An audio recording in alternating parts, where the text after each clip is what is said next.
For 20 years, 12 different people rented the same house in Pennsylvania. 12 different people paid rent on the first of every month. 12 different people disappeared. The house was never sold. The rent was never late. 1998, Lancaster, Pennsylvania. A small blue house, 2 bedrooms, 1 bathroom. Nothing special. The ad in the paper said $600 a month, first and last, no questions asked. Landlord's name, Mr. Ellis. He never showed up in person. Rent was left in an envelope in the mailbox every month. Tenant number 1, David, 24, moved in January 1998. He was a bartender, quiet, paid rent on time. Neighbors saw him in February. After that, nothing. His car was still in the driveway for 3 weeks. Mail piled up. Then one day, a for rent sign went up. No police report, no missing persons case.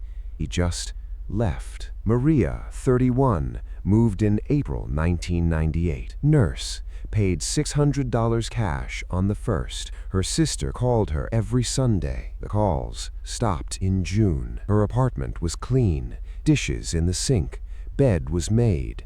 Her purse was on the table with $400 inside. She left everything. The sign went up again. By 2005, 6 people had lived there. By 2010, 9 people. Local cops knew about it. People move, they said. Maybe they don't want to be found. But the pattern was always the same. 1, person moves in. 2, pays rent for 2 to 4 months. 3, last seen in week 8. 4, all belongings left behind. 5, new for rent sign appears within 10 days. No one ever moved out. No U-Haul, no goodbye. Just gone. In 2011, a college student named Kyle rented it. He told his roommate, "It's cheap and the landlord is weird but chill." He texted his mom on March 3rd, "Love this place, so quiet." March 4th, no reply. March 5th, phone went to voicemail. His mom called police. They did a welfare check. Officers knocked. No answer. The door was unlocked. Inside, it looked like Kyle just stepped out. Laptop open. Game paused. Coffee still warm on the counter. Backpack by the door. But Kyle was gone. The phone was on the couch. Wallet on the dresser with $600 cash for rent. In the bedroom, the closet was open.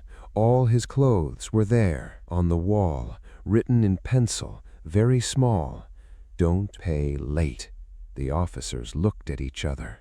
That's creepy, but not a crime. They left. The for rent sign went up 5 days later. 2018, a true crime podcaster named Rachel got curious. She tracked down 7 of the 12 tenants' families. All of them said the same thing. He loved that house. He said it felt safe. He was saving money to buy his own place. He would never just leave. Rachel went to the county records office. The house was owned by an LLC, Ellis Properties. The LLC was registered in 1997 to a man named Thomas Ellis. Thomas Ellis died in 1996, a year before the house was ever rented. She knocked on neighbors' doors. An old woman said, "Mr. Ellis was a nice man, paid his bills, died of a heart attack right there in the living room on the 1st of the month." "When did he die?" Rachel asked. "March 1st, 1996. Rachel checked. Every tenant disappeared between the 1st and 7th of the month. Rachel convinced police to get a warrant. They tore up the floorboards in the living room. Under the wood, 12 sets of remains, each one in a shallow grave, each one with an envelope in its pocket. Inside the envelope, $600 cash, rent. The medical examiner said time of death Different years, but all within the first week of the month. Thomas Ellis hadn't died of a heart attack. He bled out in that same living room on March 1st, 1996, because he was 3 months behind on his own mortgage. The house took him, and then it learned it needed rent every month, and it collected in blood. The house was demolished in 2019, but people in Lancaster still talk, because sometimes on the first of the month you can see a for rent sign on an empty lot, and if you call the number, a man answers, "Hello, $600 a month, first and last, no questions asked." Some houses don't want money, they want tenants, and they always collect. 3:15 p.m., October 12, 2003, Lubbock, Texas. Bus number 17 left Lincoln Elementary with 22 kids. It was seen on 8 different traffic cameras that night. It made 14 stops. It picked up no one. It dropped off no one. It never arrived home. Mr. Henderson drove bus number 17 for 14 years. No accidents, no complaints. Kids loved him. That day was normal. 3:15 p.m., bell rings, 22 kids get on. Roll call, all present. Route was simple, 45 minutes, 8 stops, suburbs, farms, then the bus depot. At 3:30 p.m., the bus passed the first camera at 5th and Main. 22 kids, Mr. Henderson, normal. At 3:42 p.m., camera number 2 at the gas station. The bus slows down, stops, no one gets off, no one gets on. Then it keeps going. The driver of the car behind it said, "It was weird. The bus was full, but no one was looking out the windows. It was like they were all asleep." 3:55 p.m., camera number 3, Highway 84. Bus is speeding, 15 over. 4:10 p.m., camera number 4, Walmart parking lot. Bus drives through, empty lot, 4 p.m. on a weekday. Why? 4:28 p.m., camera number 5, Old Railroad crossing. Lights are flashing, gates are down, but the bus doesn't stop. It goes around the gates.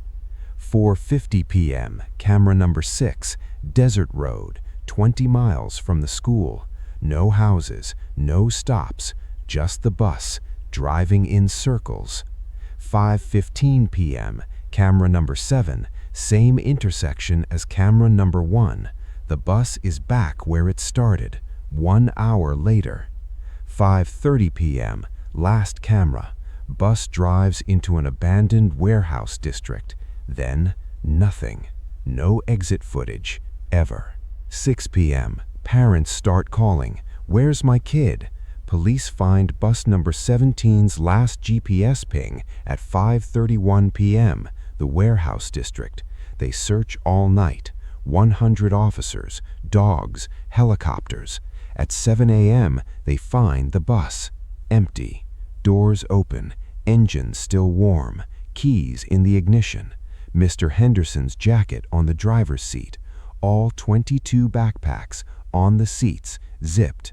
Lunch boxes, jackets, water bottles. Like the kids just vanished mid-ride. No signs of struggle, no blood. Windows clean, tires normal. The only weird thing, on the whiteboard at the front, written in dry erase marker, "We're still on the route." And then, nothing. For 15 years, nothing. Theory 1, kidnapping, but no ransom, no demands. Theory 2, cult, but no evidence. Theory 3, Mr. Henderson, but he had no record. His bank account was untouched. The case went cold. Parents held vigils every year. 22 empty chairs. October 12, 2018, exactly 15 years later. 2:13 a.m., 911 gets a call. Operator, 911, what's your emergency? Child's voice, we're on the bus. It's dark. Can you come get us? Operator, what's your name, sweetie? Where are you? We're on bus 17. Mr. Henderson says we're almost home. Click. Dial tone. They traced the call. It came from a cell tower 2 miles from the old warehouse. Police rushed there, found nothing, just an empty field, and track traces, fresh, leading in a circle. That same week, a homeless man broke into the abandoned warehouse for shelter. He never came out. 3 days later, police did a search. In the back room, behind a wall that wasn't on the blueprints, they found it. Bus number 17, but not the real one, a replica built to exact size. Inside, 22 small beds, 22 names carved into the wood above each bed, 22 backpacks under each bed. On the wall, a calendar. Every October 12th was circled for 15 years. And in the center of the room, a driver's seat with Mr. Henderson's jacket on it. No bodies, no Mr. Henderson, just the smell of diesel and crayons. The case is still open. FBI file, unsolved, presumed deceased. But every year, on October 12th, people in Lubbock report seeing bus number 17 driving the route at 3:15 p.m., full of kids. And if you try to follow it, it turns down Desert Road and disappears. A trucker was interviewed last year. He said, "I saw it, 22 kids in the windows, all looking at me, and the driver, he tipped his hat. Then the bus drove through a fence and was gone." Some routes never end, some drivers never stop, and some kids are still on their way home. Route 66, Nevada Desert, 2011. The Desert Sun Motel had 12 rooms and one rule: no mirrors. Guests who broke the rule were never checked out. It was the only motel for 80 miles, built in 1972. Peeling paint, neon sign, vacancy. Owner, old man named Carl. He never smiled. Check-in was simple, cash only, no ID. Every room had the same thing: 2 beds, TV, bathroom, and no mirrors. The bathroom had a towel rack where a mirror should be. Bedroom had a blank spot on the wall. If you asked Carl, he said, mirrors crack in the desert heat. People believed him. June 2011, a couple from California, Jake and Tina. They checked in at 9 p.m., room 7. Tina noticed right away, "Babe, where's the mirror?" Jake laughed. "Weird, whatever." 2 a.m., front desk phone rings. Carl answers. No one there, just breathing. 3:17 a.m., security camera shows Tina leaving room 7, alone, carrying a handbag. She walks to her car, drives away. Jake never leaves the room. Morning, Tina's car is gone. Jake's car is still there. Jake is gone. Room 7, beds made, luggage there. In the bathroom, written in steam on the wall, "Don't look." August 2011, a trucker named Mike, room 4. He brought his own shaving mirror, small, compact, set it on the sink to shave at midnight. At 12:30 a.m., camera shows him walking out of his room, not to his truck, to the office. He knocks. Carl opens the door. They talk for 10 seconds. Mike nods, walks back to his room. He never comes out. Next morning, the truck is gone. Mike is gone. The little mirror is on the nightstand, cracked, down the middle. September 2011, A family of 3, room 9. They checked in with a big vanity mirror for their daughter. Carl told them, "Can't have that in here." They said, "It's for our kid, 5 minutes." 5 minutes turned into never. Police found the vanity mirror in the dumpster, shattered into 100 pieces. No family, no car. 2012, a travel blogger stayed there. She noticed the pattern, posted about it online. 12 people missing from this motel in 1 year. Police came, searched every room. Nothing. No blood, no evidence. Just empty rooms and blank walls. They arrested Carl for questioning. He said, "I don't know where they went. Maybe they didn't like the rooms." They let him go. No evidence. The motel stayed open. 2013, a maintenance guy was fixing a leak in room 3. He took the towel rack off the bathroom wall. Behind it, it wasn't a wall. It was glass. A mirror, covered by drywall. He chipped more away. The entire back wall of every room was a mirror, floor to ceiling. Carl had drywalled over all of them in 1971, after his wife disappeared. Police tore down the walls. Behind the mirrors, they found them. All of them. 12 people, standing, facing the wall, arms at their sides, eyes open, dried, mummified, like they had been looking at themselves for months. In the reflection of the glass, behind each body, there was a 13th person. Carl's wife. Carl confessed before trial. "I killed her in 1971, in room 1, in front of the mirror. She looked at me while she died, and I saw it in the glass. Now they're all stuck, watching it happen over and over. If they look away, they can leave, but they can't." Drivers on Route 66 talk even now. They say if you drive that stretch at 2 a.m., you'll see a motel, lights on, sign says vacancy. If you go in, Carl is at the desk. He gives you a key, room 7. And when you go to the bathroom, the towel rack is gone. There's a mirror, and in it, you're not alone. Some motels don't have vacancies. They have viewers, and the show never ends. 2016, Cleveland, Ohio. Sarah bought a photo album at a garage sale for $2. It had 40 pages, old family photos, 1980s. Every night, a new photo appeared of her house, of her bedroom, of her sleeping. The album belonged to a man who killed his family, and he was still adding pages. Saturday morning, estate sale. Sarah was looking for cheap frames. On a table, a brown leather album. No name, no date. Inside, happy family. Mom, dad, 2 kids.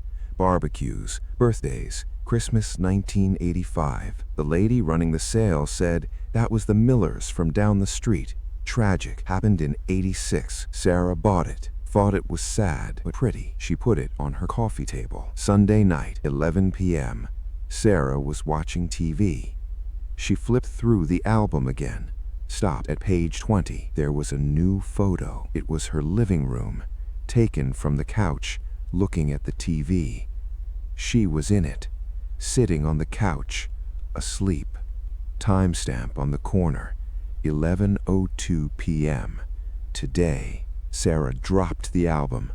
"That's impossible. I live alone." She checked her doors, locked, checked windows, closed. She threw the album in a drawer. Monday morning, the album was still in the drawer. She opened it anyway. Page 21, her kitchen, 3 a.m., getting water, eyes closed. Page 22, Tuesday, 2:17 a.m., her bedroom, her in bed. A new page every single night. Sarah called police. They laughed. Prank. Someone has a key. She changed locks, got cameras. That night, cameras showed nothing. No one entered. But in the morning, page 23, photo of her checking the cameras, taken from behind her. Sarah Googled Miller family, Cleveland, 1986. News article popped up. Father kills wife and 2 children, then disappears. Bodies found in the basement, 1986. Name, Robert Miller. The photos in the album matched the news photos. Same house, same people. The last photo in the album, Christmas 1985, all 4 smiling. Sarah called the detective from the case, now retired. He said, "We never found Robert. He vanished. We think he ran. That album was evidence. It was in the house." "Why is it adding new photos of me?" Sarah asked. Long pause. "Because he thinks you're his family now." Every night at 2 a.m., a new photo, always inside her house, always while she slept. She tried to burn it. It wouldn't burn. She threw it away. It was back on the table by morning. She left town, checked into a hotel. Page 30, photo of her hotel room, 2 a.m. He was following her. One night she stayed awake. 2 a.m. she sat in the dark, album on the table. 2 a.m. nothing. 2:01 a.m. nothing. 2:03 a.m. she heard a click, like a camera.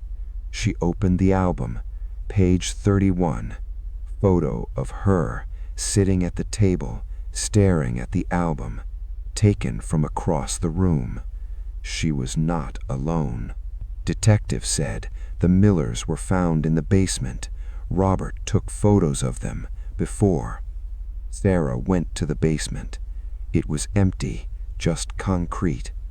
On the wall, behind the water heater, a small hole, about the size of a camera lens. She put her eye to it. On the other side, a dark room, with a chair, and a tripod, and a camera, and on the wall, 40 photos, all of her. Police searched for 3 days, found no one. The hole was bricked up. Sarah moved. 2 months later, her friend texted her, "Hey, I bought this cool album at a garage sale. Look." Photo attached. Sarah's new apartment, her bedroom, 2 a.m. Her sleeping. The album finds you.